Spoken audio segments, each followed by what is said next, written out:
সালাতে দোয়া কবুল হয়। সালাতে দোয়া কবুলের 3 জায়গা। একটা হচ্ছে তাকবীরে তাহরিমার পরে আমরা সানা পড়ি না, আমরা তো একটা পড়ি। আল্লাহর হাবিব সুন্নাহ এবং নফল নামাজে আরো পড়তেন সানা, ওই দোয়া কবুল হয়। 2 নম্বর জায়গা সালাতে সেজদায় পড়ে দোয়া করলে কবুল হয়। আকরাবু মা ইয়াকুনুল আবদু মির রাব্বিহি ওয়া হুয়া সাজিদ ফাকসিরু ফীহি দুআ। বান্দা যখন সেজদায় লুটিয়ে পড়ে, বান্দা আল্লাহর সবচেয়ে কাছে চলে যায়। তা কিন্তু বিশ্বনবী বলে সেজদাটা তোমার রবের কুদরতি পায়ের উপরে পড়েছে। সেজদায় পড়ে দোয়া করেন।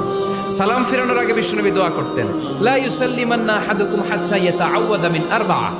আল্লাহর হাবিব বললেন 4 জিনিস থেকে পানাহ না আছে আমার কোন উম্মত যেন সালাম না ফিরায়। তারা যেন পড়ে আল্লাহুম্মা ইন্নী আউযু বিকা মিন আযাবিল কবর, আউযু বিকা মিন আযাবি জাহান্নাম, আউযু বিকা মিন ফিতনাতিল মাহইয়া ওয়াল মামাত, আউযু বিকা মিন ফিতনাতিল মাসিহিদ দাজ্জাল।